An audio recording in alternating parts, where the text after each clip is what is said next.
April 15, 1945, southern Okinawa. The fear in that cave began to crack just a little.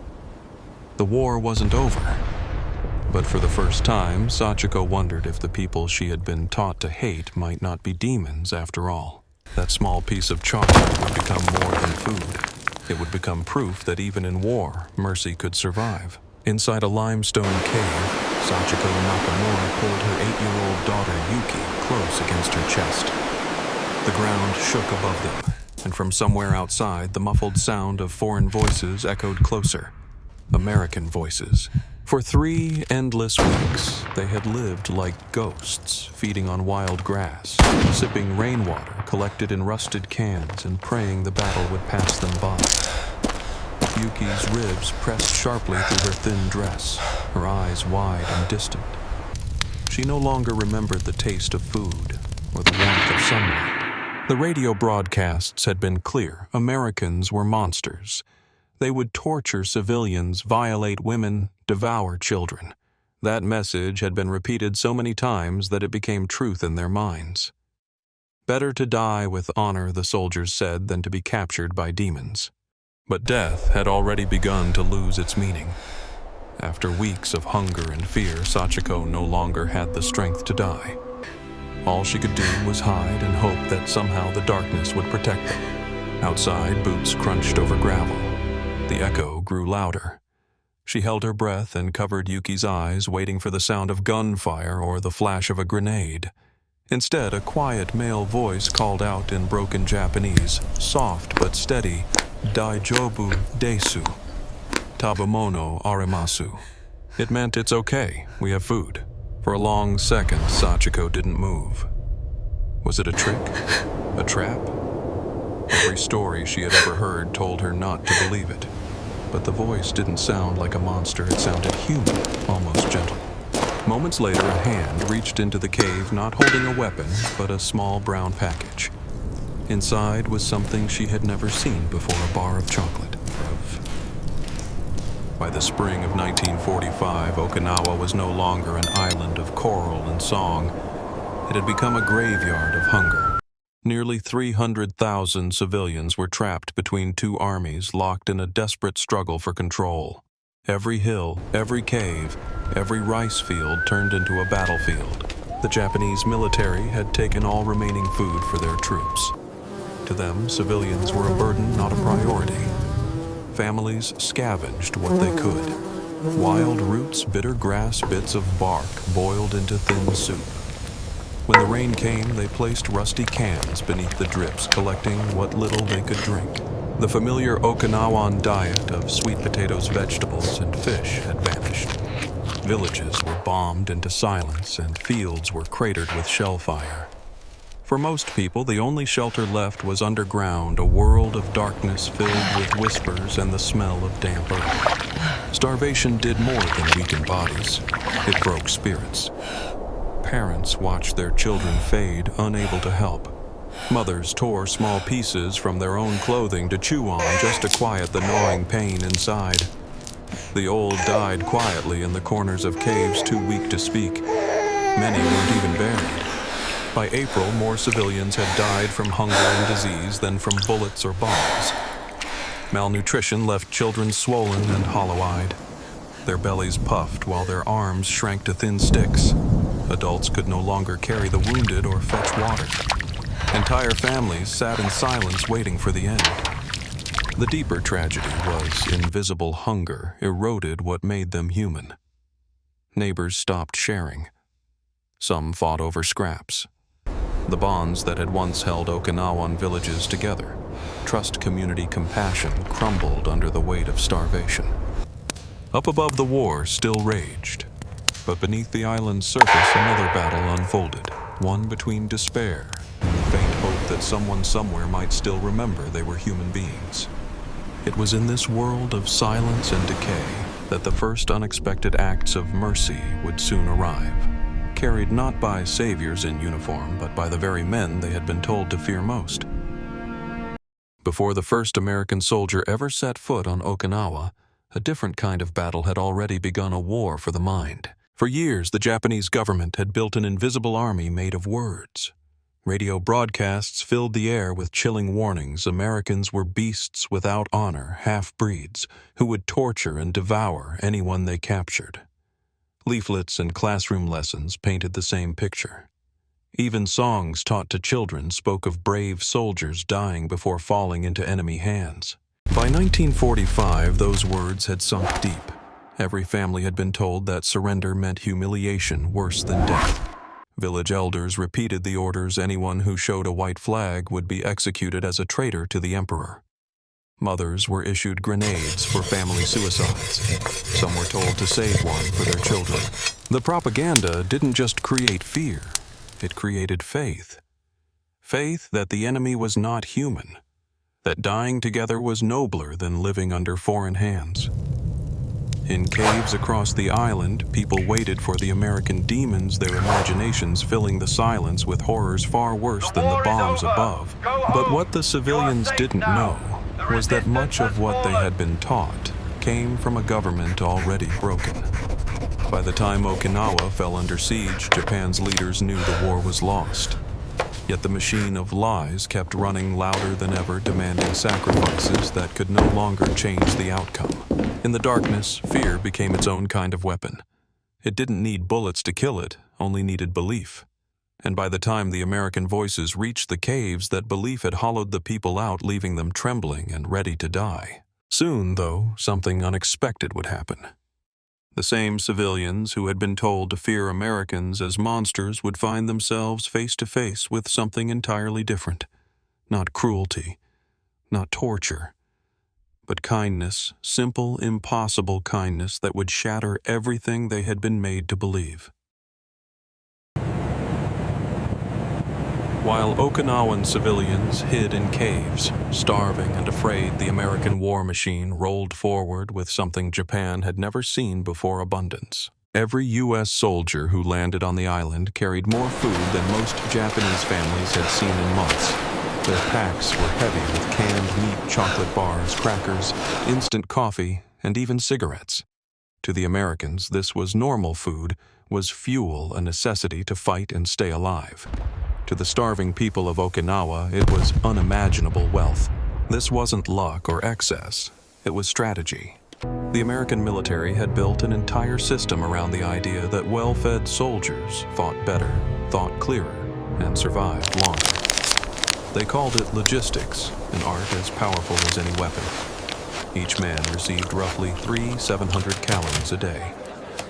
Field kitchens churned out hot meals close to the front lines. Supply ships unloaded mountains of food and drink. Even ice cream and soda made their way to the Pacific. To American troops, it was a taste of home. To Japanese soldiers, it was an insult to their suffering. And to Okinawan civilians, it was a revelation. By contrast, Japanese military rations had collapsed into near starvation. Soldiers shared handfuls of rice mixed with barley, sometimes flavored with bits of pickled radish or dried fish when they could find any.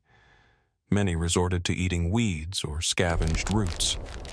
The empire's supply lines were broken, its factories in ruins, its fields bombed into dust. And yet, as the Americans advanced, their supply lines only grew stronger. Convoys, cranes, and warehouses followed them like shadows, ensuring that abundance traveled with the army wherever it went. This contrast, one side drowning in plenty, the other choking on hunger, was more than a symbol. It revealed something deeper. The war was not only about courage or strategy. It was about systems, resources, and the value each side placed on human survival. When the first American soldiers extended their rations toward the civilians of Okinawa, they weren't just offering food. They were unknowingly offering proof that a nation's strength wasn't measured by how much it could destroy, but by how much it could provide. The doctrine of abundance would soon do something no weapon ever could.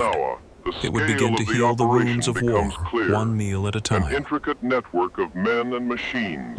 The moment came quietly. Keep moving. No fanfare, no gunfire, just a group of tired American soldiers moving through the shattered hills of southern Okinawa. That single bite broke years of fear. The myths of demons and monsters melted with the chocolate in her mouth. Around her, the other civilians began to whisper. If the enemy offered food instead of bullets, what else had been a lie? Word of these moments spread quickly among soldiers.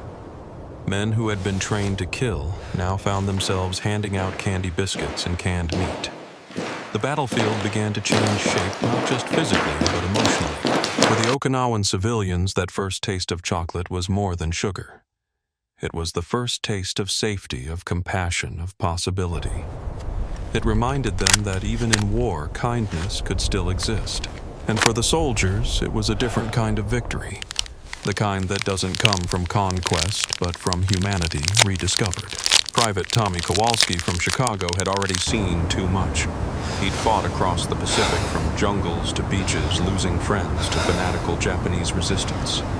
By the time his unit reached Okinawa, he expected only more hatred, more ambushes, more death. But what he found in that dark cave was something entirely different.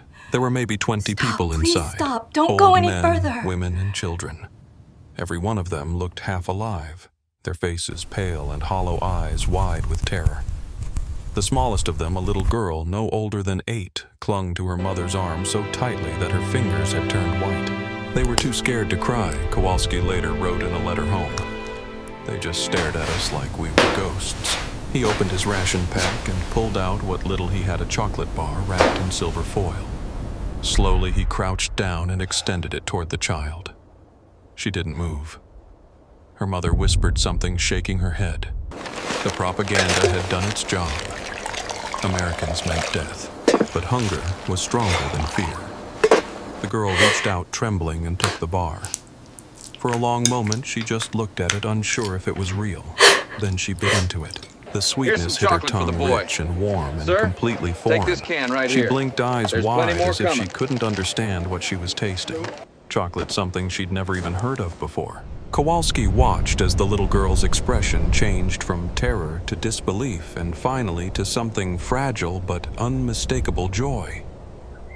The battle for Shuri had After the exacted first a terrible encounters, toll. the American soldiers Yet, realized amidst the how ruins, deep the hunger life ran. slowly began to stir. Every cave they cleared revealed the same thing, families too weak to stand, children too frightened to speak. The war was still burning overhead, but below ground, something new began feeding the survivors.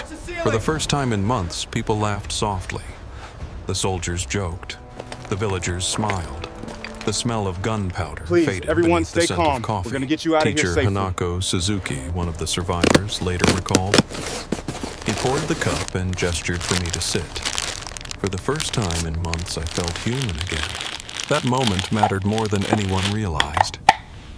These small rituals, sharing coffee, passing a tin of Spam, Have your giving a papers biscuit ready. to a child, Counting were now. rebuilding 1, something 2, far greater 3, than bodies. 4. Next They family were up here, rebuilding please. trust. The taste of coffee and canned meat became symbols of something the war had tried to erase connection. Civilization rediscovered not through conquest, Here is food but for through your kindness family. around a campfire. Thank you. We are very And as the grateful. fires burned in the We are night, glad the to people help. of Okinawa began to understand sometimes peace doesn't start with treaties or generals. It starts with a meal shared between former enemies. Sergeant Bob Martinez and Look his how squad organized were they assigned to help distribute food in the ruins of I've Shuri. never seen anything What like they it. found They are stunned them. actually being fair. Hundreds of civilians see were such living beneath the shattered organization, town, such crowded into compassion tunnels in one without place. air or light, surviving It on gives an grass old and man rainwater. hope for the Martinez future. understood that giving out food wasn't as simple as tossing cans to a starving crowd. Desperation could turn dangerous. So he organized lines, counted rations, and divided everything by need. Families received cans of Spam crackers, powdered milk, and soup mixes. Children got extra portions. The sick were given soft foods. It was the first order the villagers We had appreciate seen you in sharing months. your fire with us. Even in their We are exhaustion, all in this they together. noticed something strange, Stay warm. discipline without cruelty. The Americans weren't shouting or striking anyone. They smiled, spoke gently, and made sure everyone got a share. One elder, Taro Yamashiro, later said, "They had more food in one truck I than our whole finally feel village saw human in a again." year." But what amazed me most was how fair they were. Everyone ate, even the weakest among us. For the civilians, canned meat and Spam were revelations. Son. The rich, salty You flavor understand? was overwhelming after months of Yes, bland very good. starvation. And the goat. For the soldiers, it was just Go ahead, field it's good. rations. Salty. But for the Okinawans, it was life very returning good. one bite Thank at you. a time. And then came the coffee. Most Okinawans had never tasted it before. The soldiers would boil water over small fires in the ruins and stir in brown powder from their ration tins. They handed out steaming cups to the villagers, motioning for them to drink slowly. The first sip was confusing, bitter, smoky, not like anything they had known. Yet it was warm. It spread through their chests like a Here, forgotten drink this. comfort. It's still warm. Thank Around you, son. those It means a small lot. fires, strangers began to talk. A few broken Japanese words, a few English ones. Thank you. Please, good.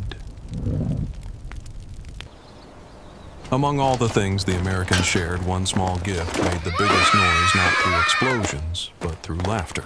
Got For some the candy for American you. soldiers, Thank you, it was mister. humbling. Thank you. They had come expecting hatred and resistance. Instead, they found children teaching them something profound, that humanity could survive anything, even war, as long as it could still laugh. That day, the Closely air now. in Okinawa Up carried and two down sounds. slowly. That's The how we get distant strong thunder of teeth and a artillery, healthy tummy. and for Now the first everyone try time it in with me. months, the fragile, precious laughter of children. And that laughter, like the taste of chocolate before it marked the beginning of something new, the slow, quiet return of life. easy now. Chewing gum. You don't have to the swallow if you soldiers, don't it was want to. nothing. It's all right. A sweet, stretchy habit from home, something to pass the time in boredom. But to Okinawan children, it was a mystery. Food that you weren't supposed to swallow, impossible. 10-year-old Jiro Miyagi remembered it vividly. He can't even chew. A soldier, Corporal Danny Walsh, knelt down and handed him a small stick of gum. Jiro sniffed it, poked it, and finally put it in his mouth. It's all over her face. The taste of mint filled his tongue, cold and sharp. That was a good one. He chewed, then, out of pure instinct, swallowed it. The soldier laughed, shaking his head. No, just chew, he said, miming the movement with his jaw. The boy copied him, cheeks puffing in concentration. Then came the lesson in magic. Get me! We're playing. Walsh blew a bubble, a bright pink sphere shimmering in the sunlight. The children gasped. Just like the kids back home. For a moment, the whole war disappeared into that bubble. Yeah, it Soon gets you everyone right here, wanted to doesn't it? try. Tiny faces turned upward, jaws working laughter echoing through the ruins. The soldiers clapped and cheered as bubbles popped one after another. For those few minutes, they weren't enemies or survivors, they were just people playing. Jiro said later, "When the bubble burst on my nose, I laughed so hard want the I last forgot of this the chocolate? bombs, the Sure hunger, thing. everything. Here, take some I was gum. just a boy again." The chewing gum had no nutritional value. It didn't heal Look, the just sick like that. or Keep rebuild blowing homes, gently. but it did something far more powerful. It reminded children what joy You felt catch it like. before it hits the ground. That small, silly act Oh, of this is blowing a bubbles wonderful brought day. light into a place Indeed that it had is. forgotten how to smile. Even the adults watched in wonder. Some laughed, some cried, and some simply stood in silence, realizing how strange and beautiful it was to see joy bloom in a battlefield. When the laughter faded into the night, the real work of survival began. Feeding the starving was one We have to thing. keep moving. There are so Healing many them of them. was another. As the civilians regained strength, something invisible was healing too their fear. The same people who had once hidden from the American demons were now reaching out to them for comfort. The soldiers, in turn, learned that compassion could restore more than bodies. It could restore faith. The war had destroyed almost everything, but through powdered milk and patience, through kindness and steady hands, the Americans managed to give back what starvation had stolen, the simple right to live. And with every child who smiled again, Okinawa began to remember what hope looked like. American Get that medics crate open soon now. realized that giving All right, normal easy with food these to medical people rations. who hadn't eaten properly for weeks could Next kill man them. up. Keep the line moving. Their stomachs had shrunk, their bodies were too fragile. So the soldiers unpacked special medical rations, powdered milk, vitamin tablets, soft cereals, and protein pastes designed to bring the dying back slowly. Corporal James Sullivan, an Army medic barely 22 years old, kept a small notebook filled with names and notes. You had to start carefully, he later explained. 1 spoon of milk, then wait. If they could keep it down, you gave them another. Too fast, and it could stop their heart. In Coming the through. makeshift medical Watch your tents, steps, sir. civilians lined up Clear the quietly. path up here. Mothers carried limp children in their arms. The elderly leaned on sticks. No one spoke much. Hunger had made them hollow inside. The smell of disinfectant mixed with the faint sweetness You're of doing powdered very milk. well. One more spoon Sullivan for and me. his team worked around the clock. They cleaned wounds, mixed milk formulas, and crushed vitamins into warm water. Slowly, people began to change. Children who had been skeletal started to sit up. Color returned to their faces. hair is growing back. Their eyes, once dull and lifeless, began to shine again. They're laughing Lieutenant again. Helen Chang, one of the nurses, wrote in her diary. After 2 weeks, their hair started growing again. They smiled. They played. You could see life returning to them cell by cell, laugh by laugh. The soldiers who had come to fight now found themselves rocking babies, holding trembling hands, and feeding the sick. For many, it was the first time they felt they were doing something good in a place that had only shown them death. Each recovery was a quiet miracle. A woman who could finally stand without help. A child who whispered thank you in broken English. The family reunited because their daughter survived another night. In those weeks, food became more than nourishment. It became medicine, a bridge between enemies, a language of care that needed no translation. By the summer of 1945, the guns had quieted, The Battle of and for the first time in Okinawa months, has Okinawa ended. could hear the sound Keep the of line life moving, again. folks. Everyone gets a What portion. began as survival slowly turned into something more rebuilding.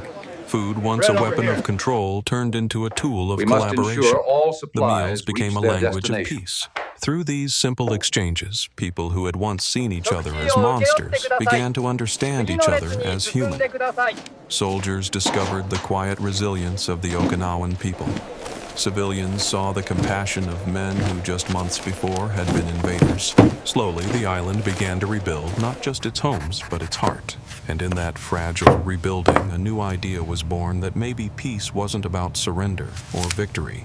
I understand your Maybe it concerns, was about but understanding it is for shared your one safety. meal, one story, one Please friendship proceed to at the a time. assembly area. The Americans didn't just bring food, they brought He systems. confirms that the documents were Trucks signed arrived in with good supplies, faith, and medical that the teams disarmament and process will administrators who proceed as started to planned. organize the chaos.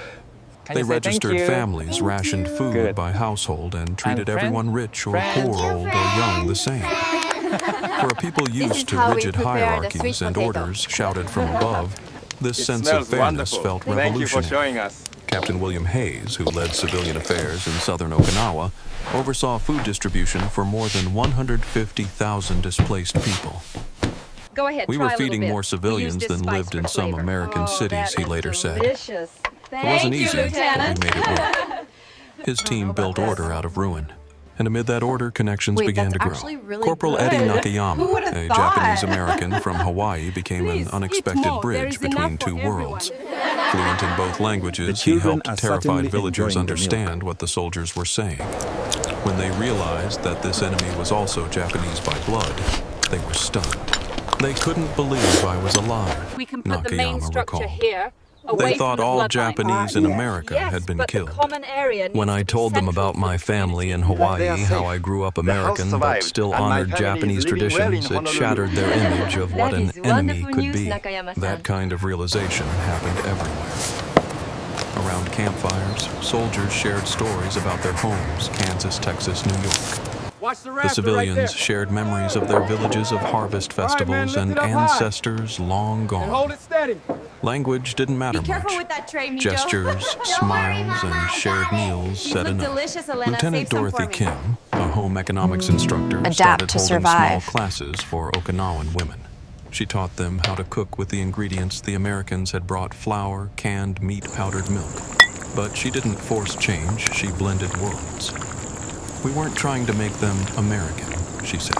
From the We ashes wanted to help of them desolation, survive to a adapt. new beacon of Flour hope became rises. noodles A mixed with city local born of vegetables. resilience and Spam whispered was diced dreams. into Okinawan The stews. coastline calm Canned fruit once became more. desserts for The children who hum had of never tasted engines sweetness beyond replaced the by war's the shadow. faint sound of voices.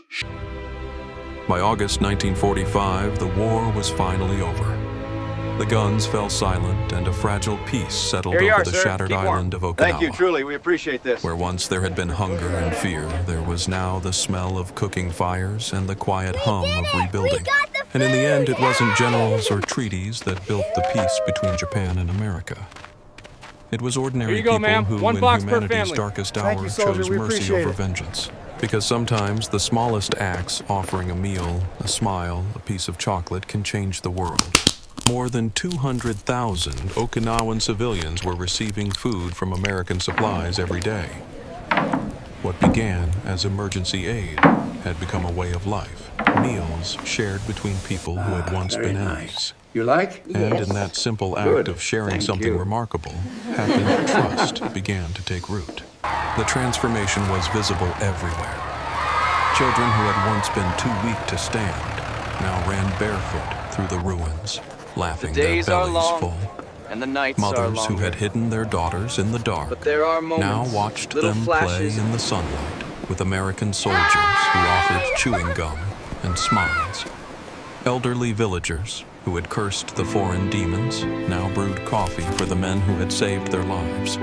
Those who had lived through the worst carried these memories for decades. As you The can little see girl here, who first peace tasted is not chocolate, merely Yuki the absence Nakamura, of grew war, up to but become the a presence teacher. of justice She would tell and her compassion. students about that moment in the cave, how the sweetness of a single chocolate bar changed everything she thought she knew about the world. The soldiers, too, carried the memory. Private Kowalski would later say that giving away his rations was the only part of the war worth remembering. For him, it wasn't about victory, it was about mercy. Over time, these memories became more than stories. They became lessons. The people who had once feared each other learned that compassion could outlast hatred, and that generosity could rebuild what chocolate bombs had destroyed. Historians would ended later call the it the fear. foundation of post-war friendship. But for those who lived it, it was simpler than that. It was a meal, a smile, a child's laughter echoing where gunfire used to be. As Japan rebuilt its future, the children of Okinawa carried forward the legacy of kindness.